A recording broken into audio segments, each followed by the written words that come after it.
I'm Lucy Johnston, and this is GB News Originals. Now, as the COP30 climate conference opens in Brazil, leaders promise once again to save the planet. But after 30 years of summits and trillions of pounds spent, global emissions are still rising and public trust is falling. Despite climate emergency headlines and children convinced that the planet is burning, one question remains. Has the climate movement lost its touch with reality? And is Britain now racing for a net zero that no one else even wants to reach?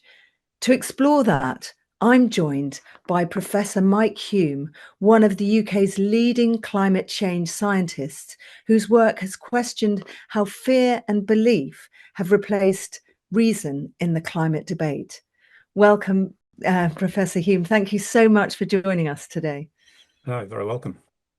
So, Professor Hulme, COP30 has begun with the usual headlines: private jets, rainforest roads, record expense.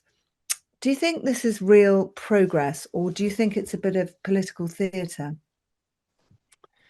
Well, I think it's both, actually. I think these COPs have, over 30 years now, become political theatre. And over 30 years, we've seen them grow from relatively small gatherings of a selected few, maybe a few thousand back in Berlin in 1995, now to tens of thousands, 50 or 60,000, I think, gathering in Berlin.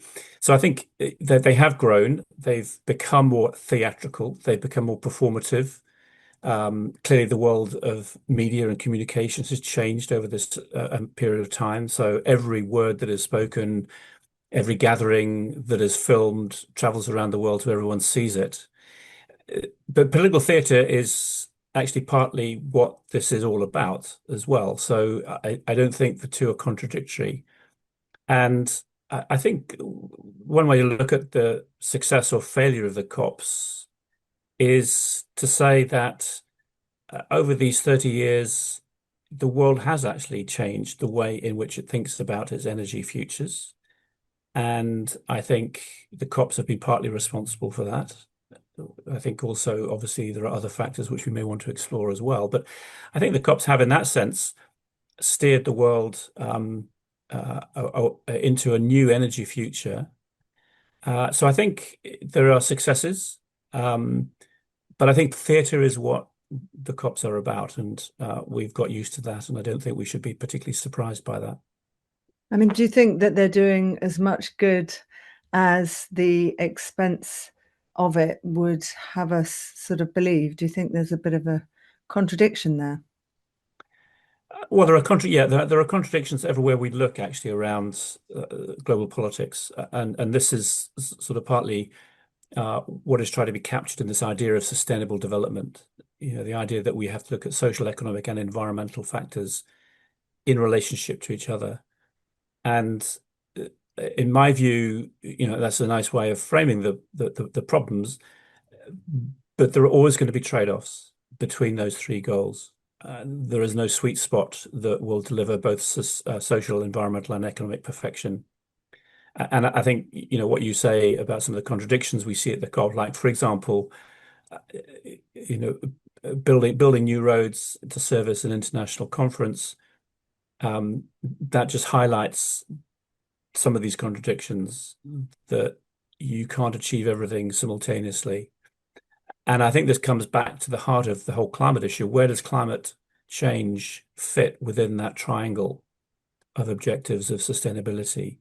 Is it first and foremost about the environment, which for many actually is how the whole climate change issue has become framed as an environmental issue, and the environmental movement were certainly the first movers back in the 1980s and the 1990s into climate change?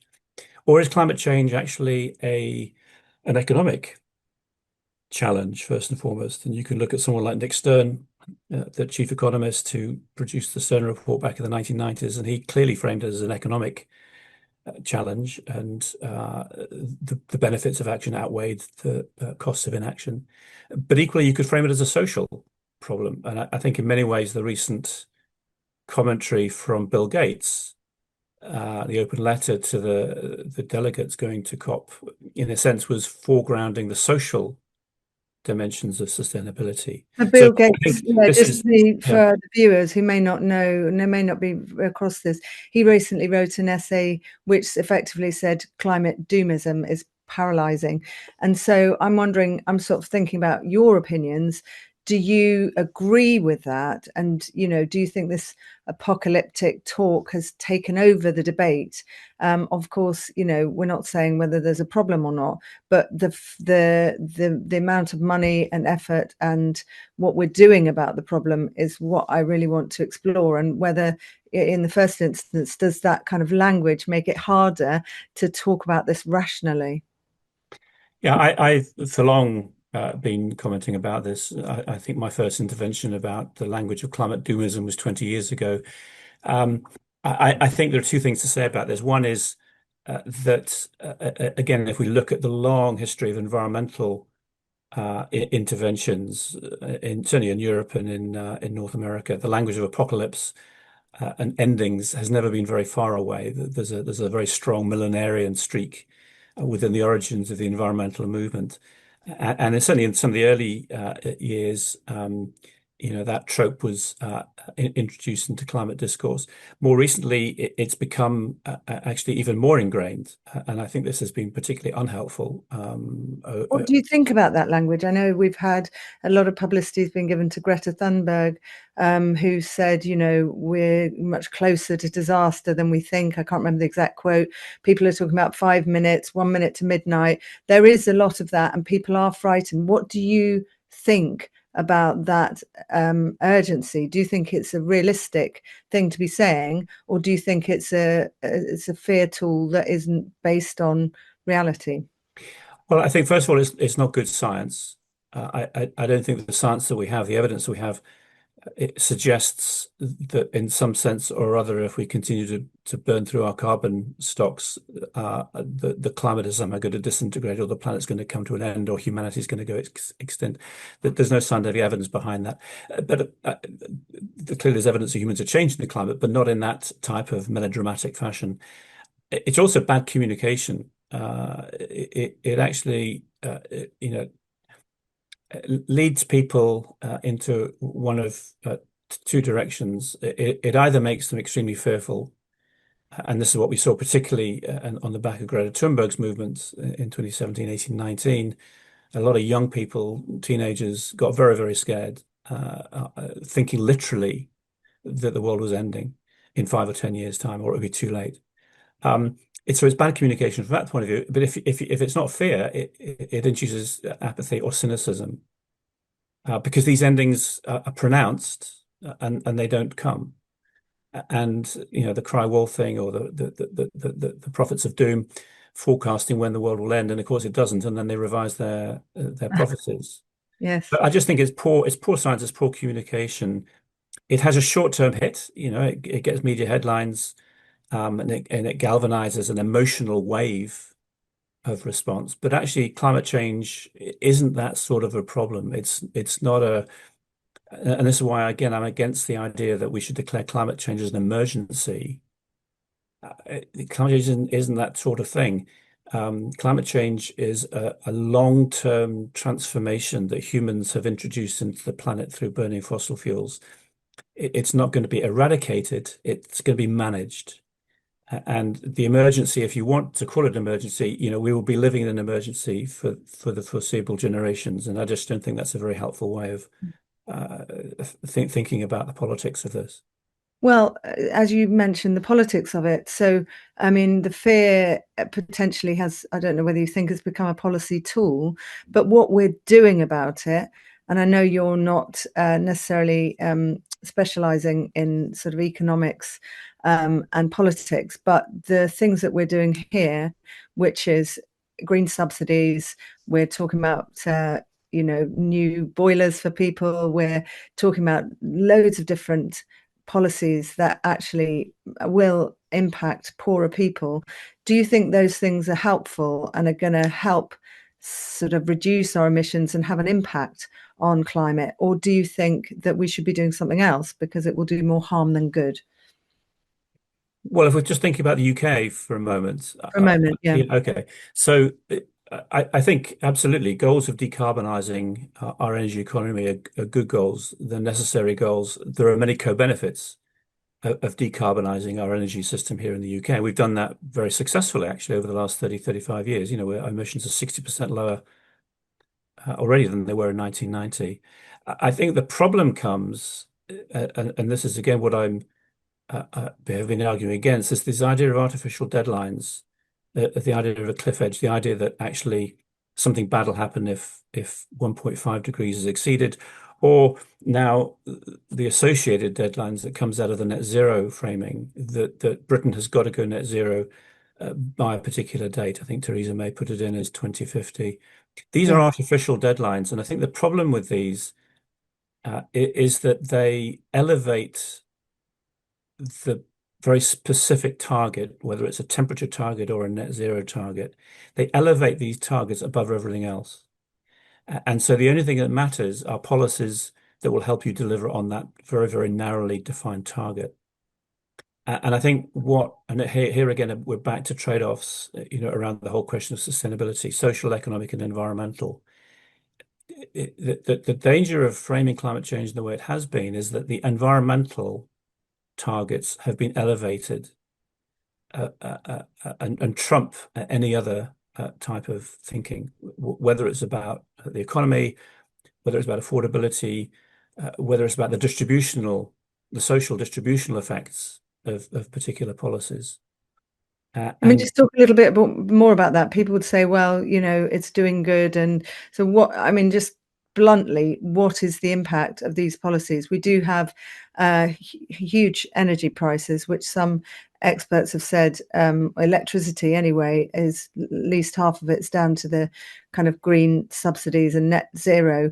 People are struggling to heat or eat. They're shivering. We have people being forced off the roads potentially if they've got petrol cars. That's down the line. Lots of policies. I know this is very detailed, but do you think that, as Professor Dieter Helm, who I know we've talked about at Oxford University, has said it's a war on the poor? Would you agree, while this is an admirable goal, actually what we're doing now is having this adverse effect, and that is more harmful in the short term? yeah, I mean, I'm not an energy economist, but there's no question, that certainly Britain's energy prices are generally higher than our competitor economies. There are different reasons for that, of course, but I certainly think uh, an accelerated trajectory towards hitting a net zero in the electricity sector, within a few years, is actually is likely to force prices even higher. And I think this is again why you need to balance the environmental goals with other social and economic priorities, rather than just pushing the accelerator down on the environment without thinking about the consequences. And this is some of the reason, it's not the only reason, but it's some of the reason why there is public pushback against some of these policies. That people are beginning to realize that there's no such thing as a free lunch. You can't actually completely eradicate fossil from our energy system on an artificial timeline. And if you do, there are going to be people who pay the consequences of that. And actually, this is not just a characteristic that we've seen in the UK with the distributional burdens being unequally distributed across the British population, but we actually see this in international climate policy as well. If one obsesses with a very, very, very one-eyed view or narrow field of vision that the only thing that matters is to hit these targets by particular dates, you end up actually making bad policy. And, Do you and the think class, that's happened though? I mean, you're yeah, I saying, mean, a classic example was back in the 2000s when the EU introduced its biofuel directive to say that 10% of Europe's vehicle fleet needed to be fueled by diesel or biodiesel, 10% of it. That actually, what that did is to accelerate deforestation in parts of Southeast Asia in order to generate the biodiesel, the biofuel that was necessary to hit these European mandated targets.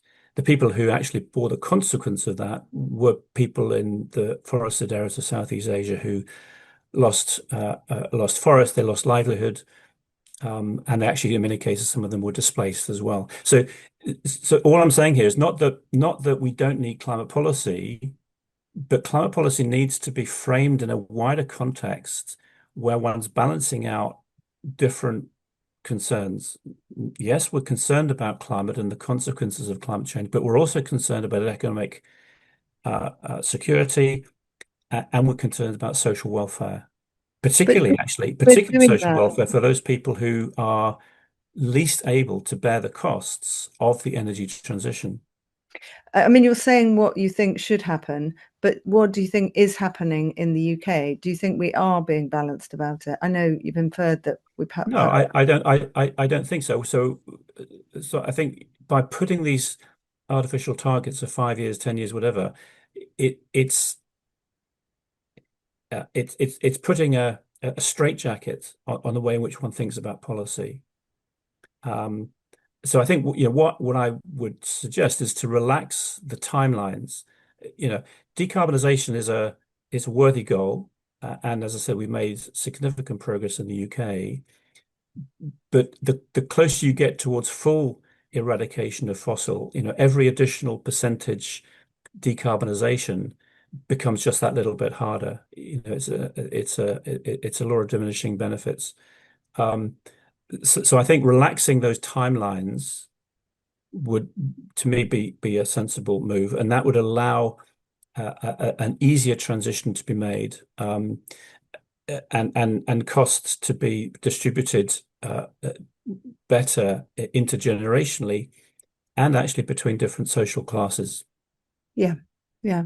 I mean, one question I wanted to ask you, do you think Britain's in this race? Because we're trying to, lead the way, aren't we? In a race that no one else now wants to win. America has moved away and other countries are, in what Ed Miliband, wants to come first in this race to net zero. But are we sort of chasing targets that, that people are moving away from? Well, yeah, I think this is an interesting question. That actually, I mean, Trump obviously has got his own unique position on this. What is interesting about America is that if you look at the American trajectory of decarbonization, it's been pretty solid right the way through the last 20 or 30 years, whether it's been Obama, Trump, or Biden, or Trump again. Actually, the decarbonization rates in America have been consistently downwards. So there are other reasons, of course, for that as well, apart from who's in the White House. Um, and I think decarbonization is a good goal. Britain has moved a long way on that. However, one needs to think about why if Ed Miliband's in a race to get to the net zero finishing line before all others, that's purely a vanity project. The future of the future of climate now is in the hands of economies in South and East Asia and in some of the emergent economies. The climate we've got at the moment, the emissions from the past, yes, it's been Europe and North America. But the future climate, whether we hit 1.8, 2.3, 2.6 degrees, doesn't depend on what Britain does. It depends upon the rate of energy innovation that is happening in countries like China, Indonesia, in India, Mexico, and so on. Are we Um, going to make a measurable difference? And do you think Ed Miliband's push for net zero, do you think that is a vanity project? if the goal is simply to show that Britain has won the race, then I think We're leading the way. that's a very poor argument. Britain has, in many senses, led the way.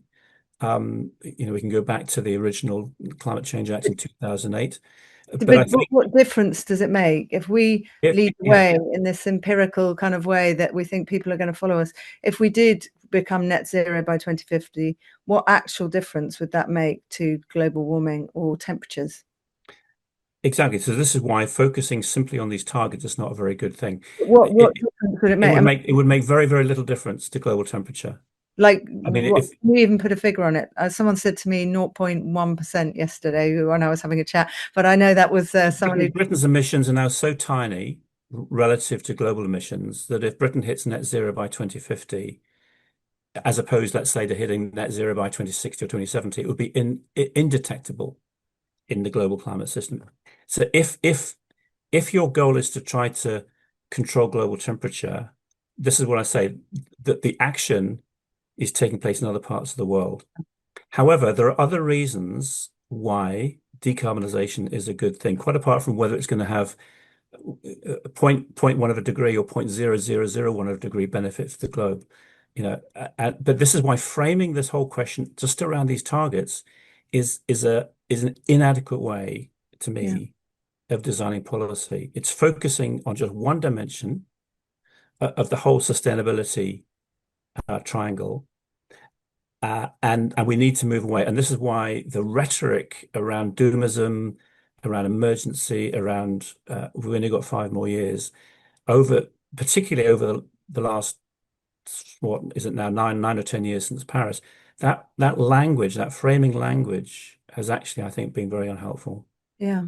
I mean, you've sort of described how science can identify and describe problems, but not decide the values. And I'm wondering, when politicians say the science around this is settled, and there's headlines about, well, this hurricane is more likely because of climate change, and there's all these definites.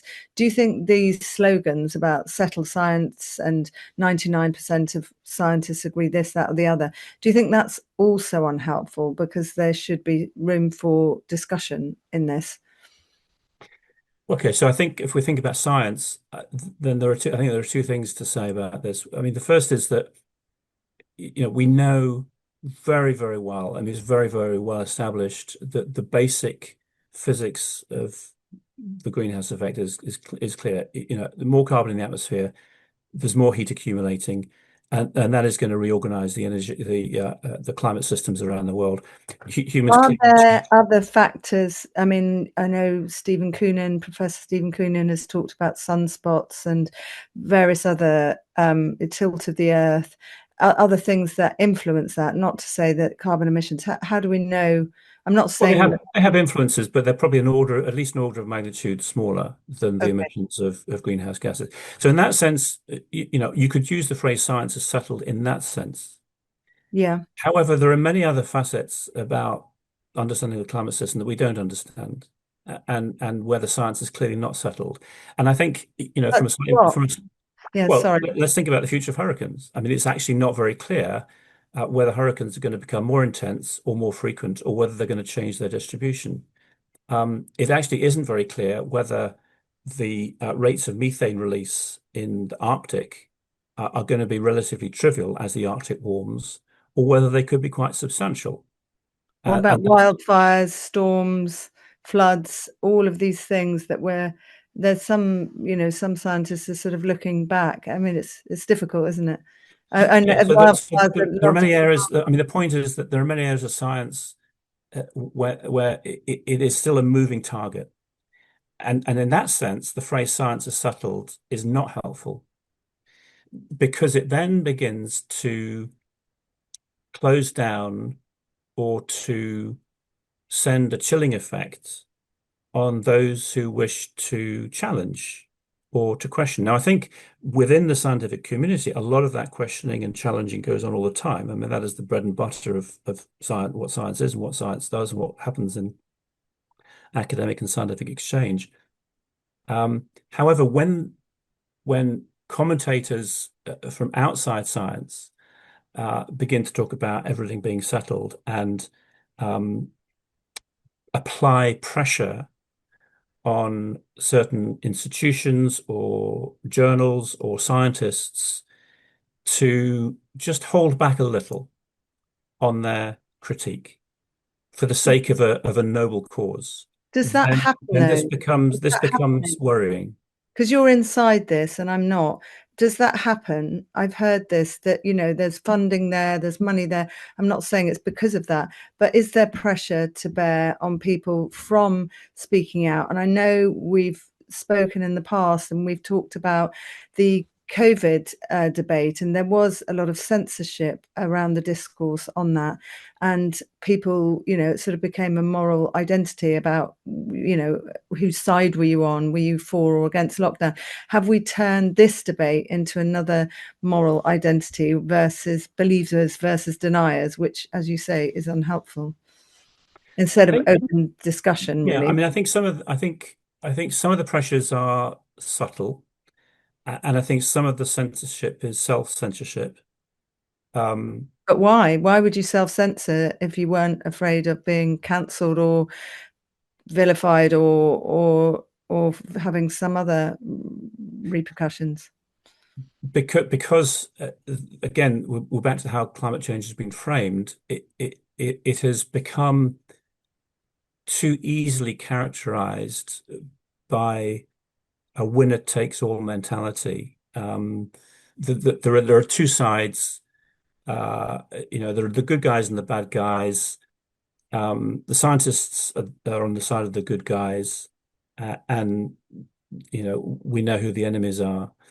That sort of binary framing of the overall issue of climate change. Actually, we can trace that right the way back to the 1990s, and much of it still persists today. Um, but if that's how you think, and then as a scientist, well, of course, as a scientist, you want to be on the side of the good guys. So this is where this subtle, even subliminal self-censorship comes from. I don't want to be associated with those nasty people there who everyone talks about are the bad guys. And actually, this framing, I thought was quite unfortunate. I haven't read any detail, but I saw the headlines that the Brazilian Prime Minister yesterday, I think, when he opened the COP in his speech, he used this framing of almost, the most important thing to be done at the beginning of the COP was to win the battle against climate deniers. And that perpetuates this framing. It uses this language that there are two sides to this. Yeah, And I think what I'm trying to say, and this is partly also back to my use of the sustainability triangle. We've got economic, we've got environmental, and we've got social. That's a triangle. There are at least three different dimensions to climate change. And then when you think about actually the complicated politics of climate change, how it looks in China, how it looks in Brazil, or in America, or in the Netherlands, it is way, way, way too simplistic to start thinking about this as a two-sided confrontation. There are many, many different points of view here that need to be given recognition because climate change is that type of a problem. It's what sometimes, in political science, we call a wicked problem. It's a problem actually that's beyond solution. And therefore we need to be rather more humble, I think, in the way in which we put forward our own preferences, but also how we listen to the preferences and the arguments of others. And this very often is a values-driven argument. yeah, It's not first and foremost an argument about science. Um, yeah, and I think when Greta Thunberg, came on the scene, and others have used this language as well, and we heard it as well with COVID. This idea that we just need to follow the scientists, that somehow the scientists are these value neutral people who they understand how the physical world works, and therefore they can normatively tell us how we should behave in the social and moral world. That is a complete fallacy. And in that sense, climate change and COVID are very similar. Yes, we yeah, do need scientific evidence. We should listen to scientific evidence and pay it due attention, but we do not blindly follow what scientists tell us. yeah. And in COVID, the disagreements were branded dangerous and often misinformation, and there was a kind of censorship around that. Do you see similarities there? I don't quite see it in the same aggressive way that I found it happening in COVID. I think the pressures within climate are, as I say, are subtler.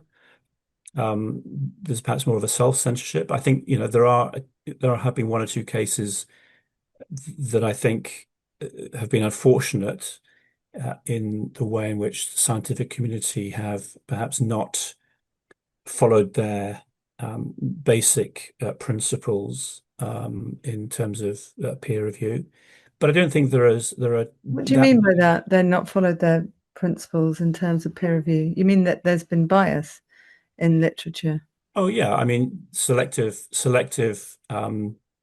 use of experts in order to uh, produce the result that you want. I mean, if this goes right back Really? to one of the controversies way back, actually, that I was sort of peripherally involved in back in 2009 at the University of East Anglia with ClimateGate, the idea that even then there were certain scientists who would select particular peer reviewers in a journal in order to make sure that a particular paper would not get approved. And this happens. It's actually not unique to climate change. No. These are um, some of the darker sides of science as a human practice. This happens, for all sorts of reasons. But I think we have seen examples of this happen within climate change. And I think the important thing for all scientists, and again, is not to see that yourself that you're on a two-sided battle. And that you have to win at all costs. I think certainly as scientists, you've got your responsibility to the norms and the values that actually make science distinctive from politics. I If you understand. lose sight of that distinction, then science collapses into politics, Yeah. Yeah. and we lose something very valuable. Comes policy making, and yeah, that seems to have kind of happened in COVID. I'm wondering, just moving on a little bit, so we've got the potential ban on petrol cars. I'm not sure what date that's happening, and renewable subsidies, but by driving hard and fast with the accelerator on towards net zero, are we exporting emissions to countries like China and sort of calling it progress? We just import, don't we, more things from there as a result of and then we've got Drax as well, which is controversial. I don't know whether you want to go into that a little bit.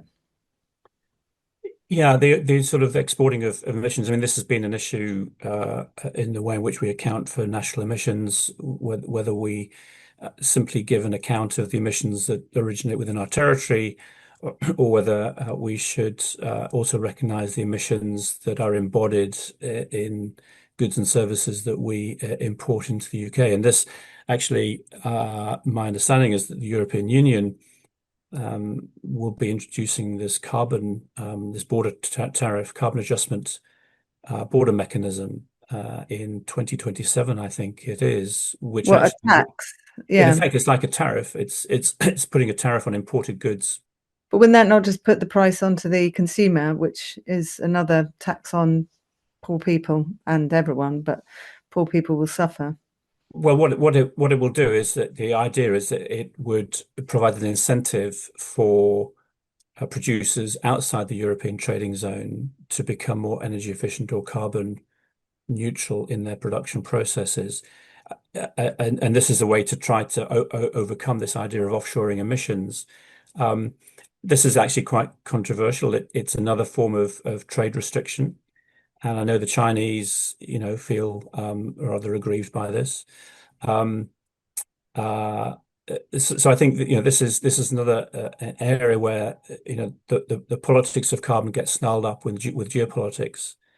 Um, uh, um, and actually, you mentioned China. I don't think I don't think China necessarily. I think a lot of the high carbon emitting industrial processes now are actually happening in the emergent economies. So we can look at countries like India or Indonesia or South Africa.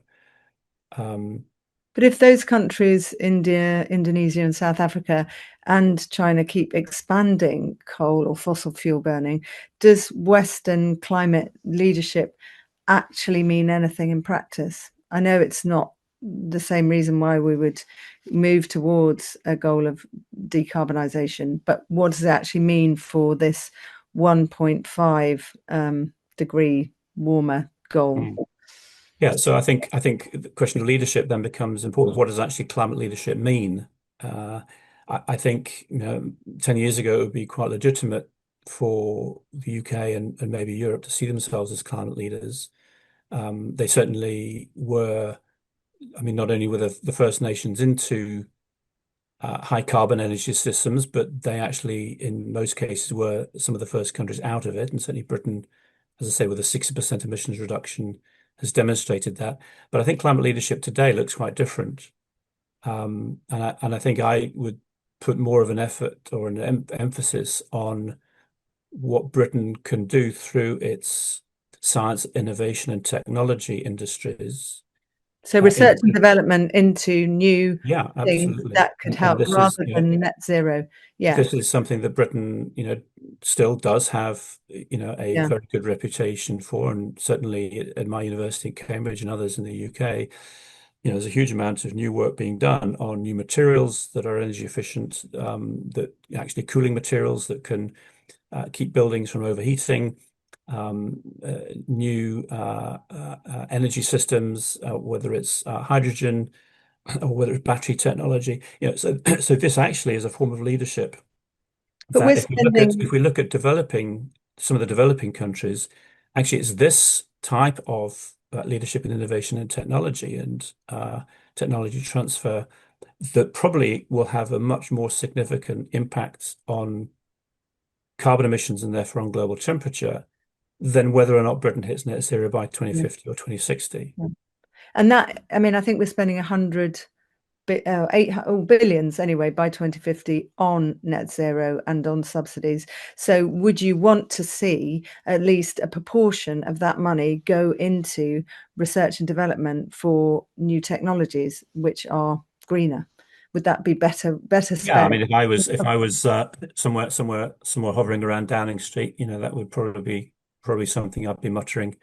Um, and of course, the benefits of that, are, I mean, there are benefits for Britain, but clearly there are benefits to the rest of the world in terms of working towards these new forms of technology Yeah. and innovation.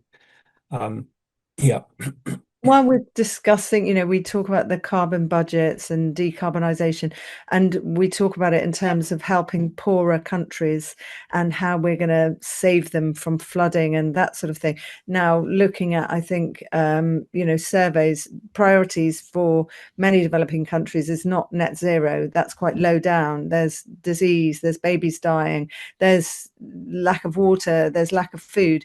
Do you think there's a disconnect between what we think we should be doing for developing countries and what we are actually talking about and doing and discussing at COP? yeah. So I think it's important to listen carefully to what the priorities are of countries that are not in the North Atlantic bubble.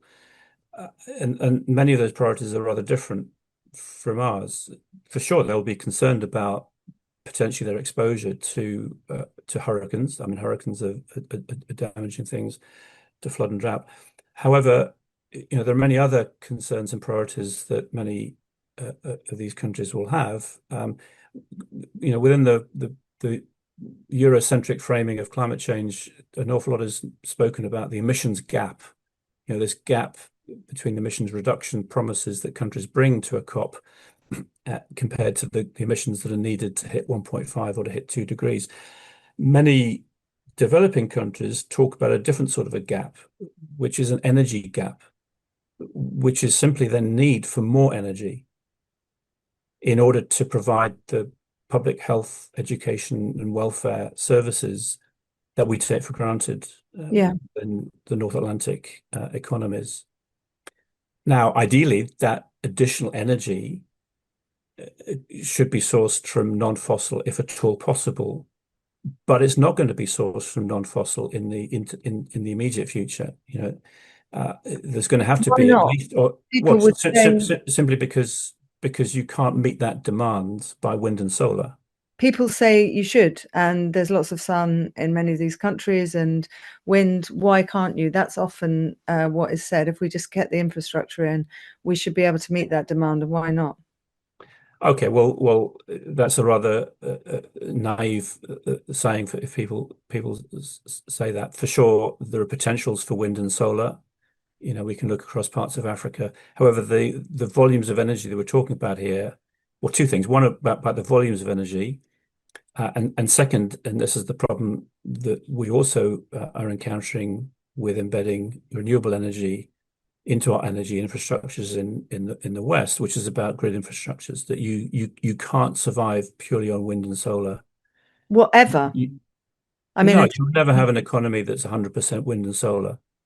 At least if I listen to people who understand about energy yes, systems, that's what they tell me. You are always going to need some form of base load, which is much more reliable and not subject to the vagaries of weather. And yeah, that could be nuclear, it could be coal, hopefully not coal. Britain's moved away from coal, which is good, but we still have a lot of base load that's gas. So if you're looking at countries, sub-Saharan Africa, for sure, there's potential for wind and solar, but there also needs to be significant investment in energy technologies that will provide baseload. And this is again where we're back to innovation. At the moment, the only things really that can provide that are going to be gas, coal gas, and nuclear. right. And that it will be more harmful than good to just insist and tax and make sure everyone just moves away from fossil fuels Yeah, and when, I think this is where listening, and this is, good diplomacy. Hopefully, there's some good diplomacy that's going on in Berlin. Good diplomacy in these international gatherings is listening yeah, to people as much as it is preaching. And I think listening to the needs and priorities of developing countries, to understand how this issue looks to them, and therefore, what are the contributions that countries like Britain can best make, I think all is part of what a good diplomatic mission to a COP should be doing. yeah. I don't know whether it is.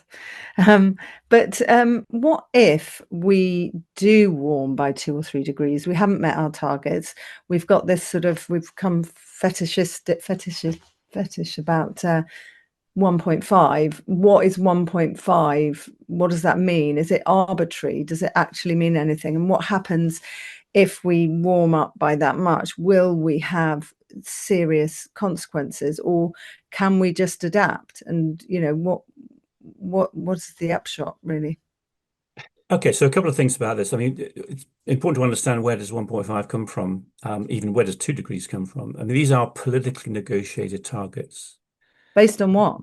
based on political negotiation. I mean, Oh, the 2 degrees was negotiated originally in the run up to COP 15 in is Copenhagen. it a good target? Would you say that it was based on very sound science and is a good It uh, took science into account, but again, we're here at the difference between what can science do and what can politics do. Science can't tell you what target you should go for, because what target you go for is a matter of risk and values and geopolitical balance of power. And this is what we saw, particularly in Paris. This is where 1.5 came from.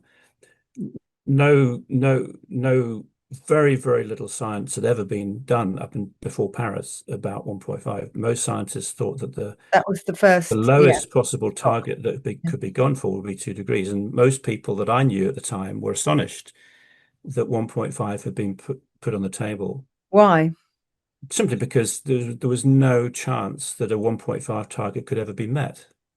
And did And of course, as the last 10 years have shown, it hasn't been met. And that hasn't surprised it's not surprised very many people who is it have been was it following this climate. political posturing? I mean, was it a It real wasn't posturing, it was a negotiation. So, but was it something that would have done potentially more harm than good to put this arbitrary figure out there? What was the aim of that figure? Was there a kind of, well, if we do this, then this? What was the uh, sense uh, behind it? well, you'd have to talk to people involved in the negotiation. I mean, from outside, I would say, and this is what politics is often about, putting a 1.5 number, it, it, it, if you like it draws attention to the issue simply because it was in a way so outrageous. And you could also argue that from a political point of view, or even from a psychological point of view, if you aim for a 1.5 target, you're more likely to get something like 2 or 2.5. If you'd aim for 2 degrees, you may have ended up with 2.5 to 3. Now, actually, although I'm saying that these targets are largely arbitrary, which I believe they are, they're politically negotiated. I actually do think, and this is sort of why, that there's a certain schizophrenic dimension to what we're hearing at the moment. if we listen to all the voices around COP30. Because on the one hand, we're hearing, people like Gutierrez, the Secretary General of the UN, saying we've missed 1.5, how terrible it is. We need to do everything we can to row back. And we've got all these other voices saying how much of a failure these COPs have been, and people need to step up their action. At the same time, actually, if you look at what's happening in the world, actually, there's been quite a significant degree of success. Um, Way back in the 2000s, leading up to the Copenhagen summit, the concern was that climate change would be 4, 5, or 6 degrees. But is that And through our what we've done, or is that just because we misread the science? Do we know? I, I think that, again, there are several factors that contribute to that. I think, clearly there has been much more acceleration uh, of renewable energy, partly driven actually by China, than perhaps was imagined 15 or 20 years ago. Um, but I think some of it is also about the science. I think actually coal, it actually has proved easier for some advanced economies to get rid of coal than people had thought 20 years ago. Um, but my point is that there's a sort of schizophrenia going on here, that that talk of 4 degrees, 5 degrees, 6 degrees, which is where the discourse was 20 years Yeah. ago, is no longer on the table. Actually, most of the scenarios, anticipations now look at somewhere between 2.3 and 2.7, even just with the current set of commitments that countries have made. And that is a huge change. And my argument would be actually, 2.3 to 2.7, if it turns out to be a 2.3 to 2.7, actually that is a world in which climate change can be managed. And would you say that is a better policy, that we adapt, we manage, we do research and development to adapt to any change like that, rather than drive towards zero, as well as driving towards net zero as we can? Do you think that's a better policy? I think it's the only policy. And in fact, work I've been doing recently, going back into the history of this, the original framing of climate policy way back in the 1980s, when this first became a public policy issue, it had these two goals enshrined right from the very beginning. It was about trying to limit the amount of carbon emerging from fossil, but at the same time, it was doing everything we can to improve our adaptive capacities. And in many sense, things haven't really changed. We do need to do both of these things. And this is why just obsessing on the mitigation and putting an arbitrary number on that, I don't think is very helpful. It, it, Would you get rid of it? Would you just say, look, driving towards 1.5 is actually doing us more harm than good? It's a focus, and it's an artificial focus, and it just means that we just do everything for that one goal, and it's not helping. yeah, if there was a way in which one could sort of rewrite the past, I would. I think Yeah. keeping 1.5 as a goal now, I mean, it's a bit like a zombie number. It's not going to be achieved, and it's not very helpful. What it actually does, and this is another thing that does concern me considerably, and actually concern a lot of scientists, is this rise of those who wish to secure these temperature numbers by engineering the stratosphere, by pumping particles up into the stratosphere to provide an artificial sunscreen. Yes. What do you think about that? And this is, to my mind, and for many, many scientists and other academics who look at this, it's a very, very dangerous move. And Mm. most recently, we've seen significant amount of venture capital being mobilized by the private sector um, into a private company who see money to be made by developing this technology. And this is very, very concerning. But my point is that by holding out 1.5 as the target that has to be secured, you're fueling this type of dangerous technological adventurism into the Why atmosphere. is it dangerous, do you think? They would say not. Okay, so how do we know what would happen to the planet if we pumped millions of tons of particulates into the stratosphere? The only way we can understand that is by modeling it. We can't know that it's safe But what could be unless we the do it. consequences And potentially? the consequence, okay, there are many consequences. First of all, depending on the particles you use, you could actually exacerbate the ozone hole. So even though we've made significant progress in repairing the ozone hole, if you start injecting huge quantities of sulfate aerosols into the stratosphere, you're probably going to worsen the ozone hole again. That's one problem. And another problem is that although you may be able, at some global scale, to stabilize the heat budget to hit a particular number, 1.5, 1.72 degrees, by altering the radiation fluxes, you'll change the weather systems of the planet. So what this will now do is you'll overlay on what already is happening to our weather systems due to greenhouse gases. You're now overlaying another perturbation coming from deliberate intervention with the stratosphere by other actors. And if the politics of this uh, will be a nightmare because one can imagine if a private actor decides to go ahead and start engineering the climate, and then a year or two later, a hurricane hits. Well, where should we say it hits? Let's say it hits Hong Kong.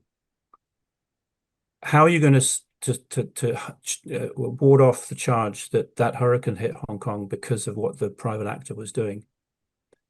If we think climate litigation or the climate geopolitics is complicated by having this additional layer of deliberate intervention into the climate system, potentially by private actors or even by rogue nations, if, I don't know, let's say if China decided to do it unilaterally. And many, many political scientists think that this type of technology is totally ungovernable. You create a wild west in the atmosphere. My point coming right the way back is that by focusing on these numbers, 1.5, 2 degrees, one is fueling those who want to embark on this sort of technological adventurism. And so, yeah, I would try to eradicate these numbers. And much better, and if a much better target would be to forget about global temperature completely and just look at decarbonization rates And adaptation. and adaptation. The problem with adaptation, and this is why, in a way, adaptation has often been the poor child of the climate negotiations, is it's very difficult to have particular measures, certainly global measures, of how successful adaptation is. Perhaps the best measure, and this actually is also an interesting point to make, the best measure perhaps, or one measure perhaps, is the number of people who die from weather disasters. Yes. And if you look at that statistic, then the number of people who die from weather disasters has actually been decreasing Quite dramatically, I think, looking at the figures. certainly over a 50 to 70 year period. Yeah. What are the figures? It's something much by tens of thousands. Is that right? Oh, by millions. I mean, if you go back to the early part of the 20th century, you were measuring weather deaths in millions. I, Now it's I'm not in saying that's thousands. perfect because there are a lot of other intervening factors, but I think the point being that adaptation, there are many ways in which technologies and better forecasting, better construction materials, um, better land use planning, for Yeah. example, in cities and around floodplains. There are many ways in which human society has been able to proof itself against the worst ravages of climate extremes. And And yeah. so that would be, and it always should have been, an essential twin pillar of the climate agenda. Yes, decarbonize, but yes, do everything we can in order to minimize the damage and dangers that weather presents to us. And that again is an agenda which many in the developing countries would very much put their weight behind because still a drought or a flood or a heat wave or a hurricane will kill more people, generally speaking, in a poor country than it will in a rich country. So if we miss this net zero target in the UK, what will happen? I mean, is it going to make any difference? Will the planet will there be any measurable difference even in Europe? No, I mean, as I said before, if I think Britain, it's 2050 net zero. If it was 2060, 2070, that would produce no discernible difference at all Yeah. to the climate. And if Because the future course of warming is not dependent upon Britain hitting net zero in 2050. The future course of warming depends on what's happening in the two-thirds world where the bulk of future emissions are going to come from. And that's where we should be paying greatest attention to ways in which we can accelerate that decarbonisation and at the same time enhance the abilities of these nations to cope with the weather extremes that they're experiencing. do you think that we are a country that will lead the way? Do you think people will follow suit? I think that's the idea, isn't it? That we've got a sort of concept that if we do it, then other people will follow. Do you think that's happening? Oh, Or do I you don't think know. it's no different? I, Don't know. I think every country is different here. We're seeing what's happening in America. American politics are different Yeah. again. I mean, if you look around Europe, Each one there's of clearly, I mean, what I think more generally we're seeing is that there is a realization actually that the challenges of climate change are actually very deeply ingrained, and you can't just as some rather some people have said in the past, you can't just wish climate change to stop. You can't just wish carbon emissions to be eradicated. 80%, 82% of the world's energy still is fossil based. Is it okay? Didn't know that. Yeah, Um, so yeah. this is like a super tanker that takes a long, long time to turn around. And the idea that suddenly you can pull 1.5 out of the hat, or you can pull net zero by 2050 out of the hat, and somehow it'll happen, is magical thinking. And people are beginning to realize this, I think. I don't think it means that people are becoming less concerned about climate change, but I think they're becoming what I call realists. And for too long, the climate debate has been populated by idealists and fantasists. And in some ways, this is a good course correction.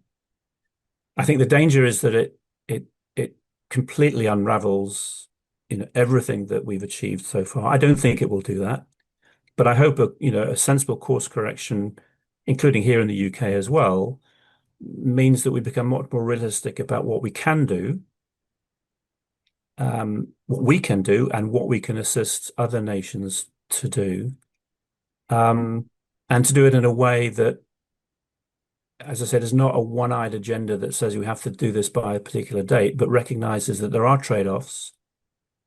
I mean, the invasion of Ukraine by Putin absolutely brought trade-offs right to the foreground, didn't it? I mean, we could immediately see now that there are other trade-offs. It's not only about climate security. It actually is about, geopolitical security as well as about energy security. So everywhere through this whole debate on climate change, there are trade-offs, and I think that's a more realistic way of approaching this than simply pushing the accelerator on net zero down to the floor, irrespective of what the cost might be. Do you think that is a fantasy and idealistic Britain's net zero policy? I think it's overly optimistic, to be generous, and I Do you think think it's idealistic as well? Do you think it's realistic? I mean, well, it may be. I think Is it's it unrealistic. I think what needs to happen is to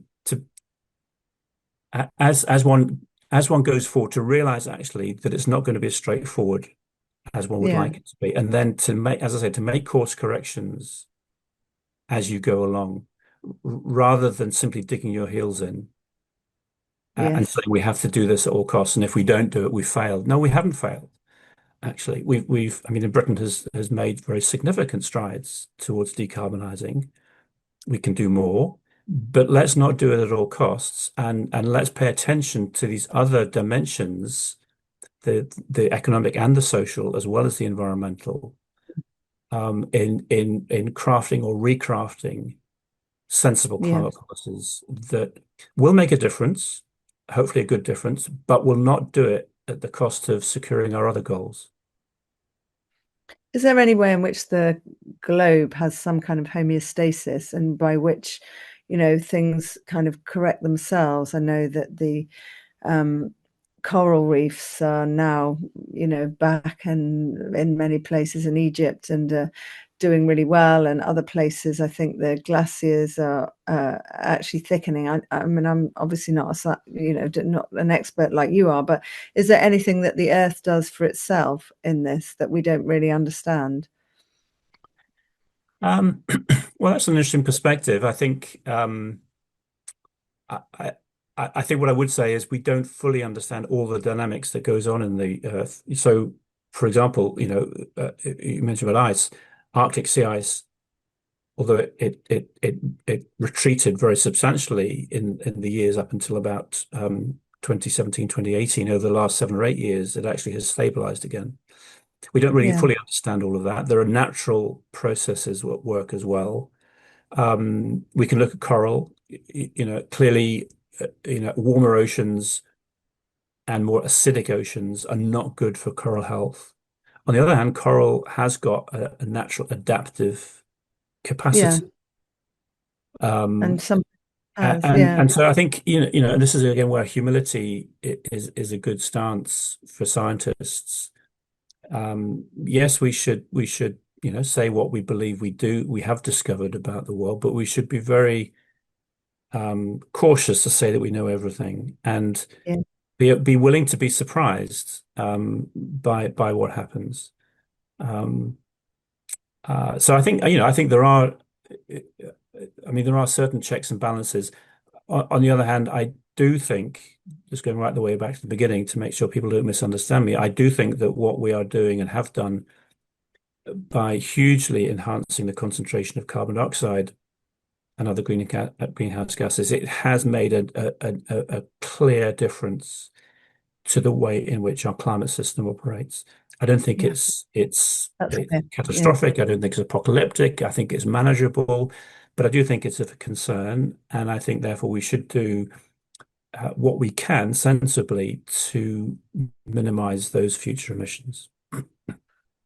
yeah, that's very, very clear. So finally, if you could address the delegates at COP30 this week, in Brazil, what would you tell them? What would you say? And would you sort of encourage the sermons to stop and to start kind of looking at problem solving, or what would you want to Yeah, say? I think reflecting on, some of the things I've said earlier here, I'd say dial down the rhetoric, recognize the achievements that have been made.